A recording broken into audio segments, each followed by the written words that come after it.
नमस्कार। आज इन विशिष्ट परिस्थितियों में यह बहुत आवश्यक है कि हम हिंदुस्तान की प्रगति के लिए नए सिरे से नई व्यवस्था के अनुसार विचार करें और सुनिश्चित प्रगति करें।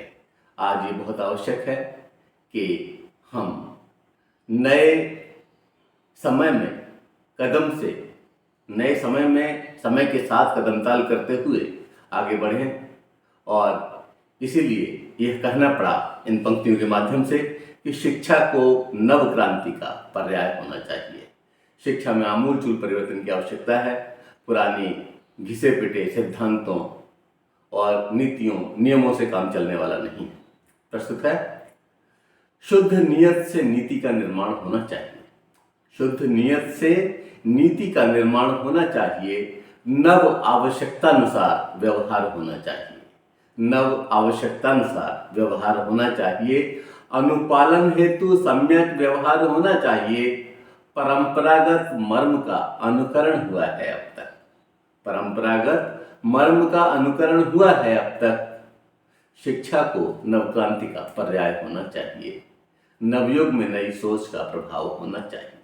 नवयुग में नई सोच का प्रभाव होना चाहिए।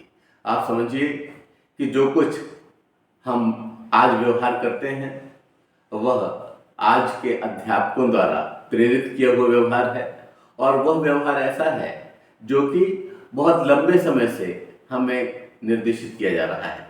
जबकि आज की आवश्यकता है कि विद्यार्थियों का विवेक जागे और विवेक के अनुसार वह उस कार्य को संपन्न करें।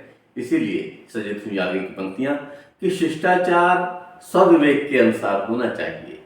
शिष्टाचार स्वविवेक के अनुसार होना चाहिए। विवेक जागरण प्रयास बारंबार होना चाहिए। विवेक जागरण प्रयास बारंबार होना चाहिए। प्राप्त अनुशासन का पालन हुआ है अब तक।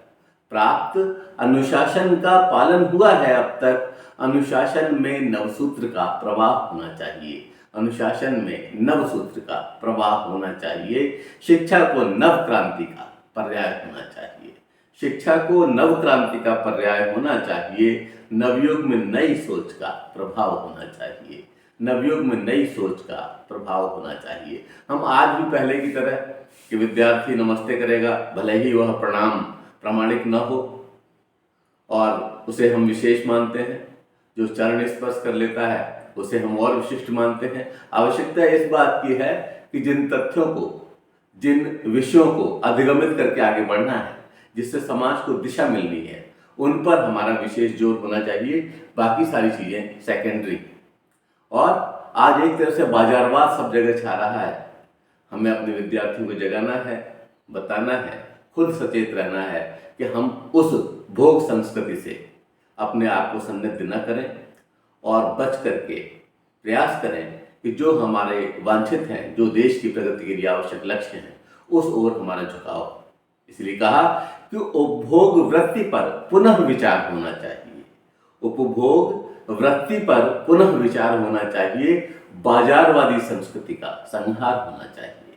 बाजारवादी संस्कृति का संहार होना चाहिए। मर्यादा और मूल्यों को हमने बेचा है अब तक। मर्यादा और मूल्यों को हमने बेचा है अब तक। इनके संरक्षण का व्यवहार होना चाहिए। इनके संरक्षण का अव्यवहार होना चाहिए। आप ये समझिए, आप वह देश हैं जिस देश से सूर्य निकलते हैं और पूरब के देश यह निर्देशित करते हैं कि हाँ, सूर्य इसी तरफ से उठता है और पश्चिम में जाकर के तो छुप जाता है। ऐसी स्थिति में आपको वहां के अनुकरण की आवश्यकता नहीं है। आवश्यकता है कि हम अपने मर्यादा और मूल्यों का संरक्षण करें। इसलिए कहना पड़ा कि मर्यादा और मूल्यों को हमने बेचा है अब तक। इनके संरक्षण का अव्यवहार होना चाहिए। शिक्षा को नव क्रांति का पर्याय होना चाहिए। शिक्षा को नव क्रांति का पर्याय होना चाहिए। नवयुग में नई सोच का प्रभाव होना चाहिए। नवयुग में नई सोच का प्रभाव होना चाहिए।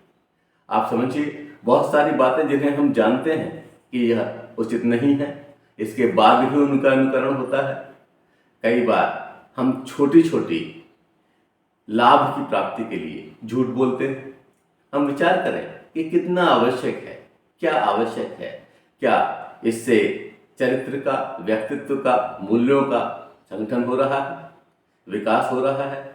और अगर हम विचार पाएंगे, अगर हम विचार करेंगे तो निश्चित रूप से हम पाएंगे कि वह रास्ता थोड़ा अलग है। और इसलिए कहा कि गहनतम अंधकार का न प्रसार होना चाहिए, गहनतम अंधकार का न प्रसार होना चाहिए, अधोगामी सिद्धांत पुनः विचार होना चाहिए। जो सिद्धांत हमें नीचे ले जाने वाले हैं, जो सिद्धांत आज मूल्य खो बैठे हैं, उन सिद्धांतों पर पुनः विचार करने की आवश्यकता है। इसलिए कहना पड़ा कि अधोगामी सिद्धांतों पर पुनः विचार होना चाहिए। जो सैद्धांतिक तथ्य फलित न हुए हैं अब तक, जो सैद्धांतिक तथ्य फलित न हुए हैं अब तक, उनमें परिवर्तन हेतु सद्विचार होना चाहिए, उनमें परिवर्तन हेतु सद्विचार होना चाहिए। शिक्षा को नव क्रांति का पर्याय होना चाहिए, शिक्षा को नव क्रांति का पर्याय होना चाहिए। नवयुग में नई सोच का प्रभाव होना चाहिए, नवयुग में नई सोच का प्रभाव होना चाहिए। आप समझिए, शिक्षा का मतलब क्रांति हो जाए, जो विद्यार्थी, जो बालक, जो भी मनीषी इससे जुड़े, उनके जीवन में क्रांति आ जाए और वह उन लक्ष्यों को, राष्ट्र विकास के लक्ष्यों को, राष्ट्रवादी बनने की ओर तेजी से अग्रसर उठे। और इसलिए बहुत सारी सड़ी गली परंपराओं के परित्याग की आवश्यकता है, बहुत सारी रूढ़ियों को त्यागने की आवश्यकता है, बहुत सारे जो विविध तथ्य चले आ रहे हैं, जो इस तरह की बातें चले आ रही हैं कि उसके चलने से ऐसे, रास्ता काट देने से ऐसा हो गया, और ये छोटी छोटी बातें, इनसे हम बच करके कहीं परिष्कृत मस्तिष्क के साथ आगे बढ़े। और इसलिए कहना पड़ा कि रूढ़ियुक्त रिवाजों का तिरस्कार होना चाहिए। जिस तरह से मृत्यु भोज है और विषम परिस्थितियों में भी उस परिवार के लोग उसको देते हैं, ऐसी बहुत सारी परंपराएं आज भी चल रही हैं जिनसे बचने की आवश्यकता है। तो रूढ़ियुक्त रिवाजों का तिरस्कार होना चाहिए, सड़े गले विचारों को दरकिनार होना चाहिए, सड़े गले विचारों को दरकिनार होना चाहिए।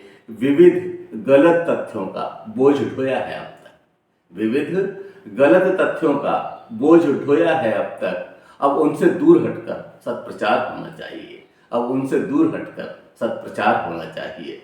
शिक्षा को नव क्रांति का पर्याय होना चाहिए, शिक्षा को नव क्रांति का पर्याय होना चाहिए। नवयुग में नई सोच का प्रभाव होना चाहिए, नवयुग में नई सोच का प्रभाव होना चाहिए। आप ये समझिए, आज ये आवश्यक है कि हम ये सोचें कि हमारा परिवार कैसे विकसित होगा, कैसे राष्ट्र विकसित होगा, कैसे संस्थान विकसित होंगे। और जब हम इस सोच के साथ आगे बढ़ेंगे तो हमारे ध्यान में एक ही बात आएगी, TQM, टोटल क्वालिटी मैनेजमेंट, यानी कि समग्र गुणवत्ता युक्त प्रबंधन। और इसलिए बहुत आवश्यक है कि हम पुरानी बातों को, उस इतिहास को अंगीकार न करें जो कि हमें कहीं नकारात्मक दिशा की ओर प्रेरित करता है। आवश्यकता उस बात की है कि हम जिन चीज़ों से प्रेरणा ले सकें, जिन चीज़ों से विकास संभव है, उसे ही, उस इतिहास को अपने विद्यार्थियों को पढ़ाएं। इसलिए कहा कि वह इतिहास कतई न अंगीकार होने चाहिए, वह इतिहास कतई न अंगीकार होना चाहिए। जो राष्ट्र हित में हो वही स्वीकार होना चाहिए, जो राष्ट्र हित में हो वही स्वीकार होना चाहिए। गलत इतिहास से परिचित कराया है अब तक, गलत इतिहास से परिचित कराया है अब तक। सत्य संवर्धन विकास का आधार होना चाहिए, सत्य संवर्धन विकास का आधार होना चाहिए। शिक्षा को नव क्रांति का पर्याय होना चाहिए, शिक्षा को नव क्रांति का पर्याय होना चाहिए। नवयुग में नई सोच का प्रभाव होना चाहिए, नवयुग में नई सोच का प्रभाव होना चाहिए। अब कब तक उन पुरानी परंपराओं को लेकर चलेंगे, कब तक उन व्यवस्थाओं को लेकर के ढोएंगे जिनसे आज लक्ष्य प्राप्त नहीं हो रहे हैं, उनको आप साधन के रूप में इस्तेमाल करेंगे तो निश्चित रूप से आप अपने उन सपनों को साकार नहीं कर सकते जिनको लेकर के आप जी रहे हैं। और इसीलिए हमें गलत और सही के अंतर को ढूंढना होगा, निर्छीर विवेक जागृत करना होगा। इसलिए कहा कि मिथ्या मानदंडों में परिष्कार होना चाहिए, मिथ्या मानदंडों में परिष्कार होना चाहिए। कर्मकांड सुधार का आचार होना चाहिए। बहुत अधिक कर्मकांडों पर ध्यान देने की आवश्यकता नहीं, लक्ष्य की ओर बढ़े, अपने रास्ते बनाएं, अपने आप अपनी प्रगति सुनिश्चित करें। इसलिए कहा कि मिथ्या मानदंडों में परिष्कार होना चाहिए, कर्मकांड सुधार का आचार होना चाहिए। आदमी ने आदमी को बहुत छला है अब तक, आदमी ने आदमी को बहुत छला है अब तक। बदले युग में मानवता का प्रचार होना चाहिए। बदले युग में मानवता का प्रचार होना चाहिए। वह छोटा है, वह नीचा है, वह ऊंच है, वह नीच है, यह इस तरह की जातियां हैं और इस तरह के संस्कार करने हैं, यह करना है, वह करना, तमाम कर्मकांड एक बहुत अधिक ऐसी व्यवस्था बना दी है जिससे कि लोग विवश हो गए, छटपटा रहे और आवश्यकता महसूस हो रही है कि नए नियम हो, नए सिद्धांत हो, नई तरह से प्रगति की ओर बढ़े, आदमी अधिक स्वतंत्र हो। और इसलिए कहा कि आदमी ने आदमी को बहुत छला है अब तक। आदमी ने आदमी को बहुत छला है अब तक। बदले युग में मानवता का प्रचार होना चाहिए। हमारे कार्य मानवता को ध्यान में रखता हूँ। बदले युग में मानवता का प्रचार होना चाहिए। शिक्षा को नव क्रांति का पर्याय होना चाहिए।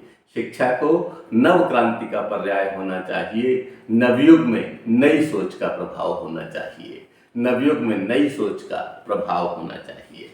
धन्यवाद। जय हिंद, जय भारत।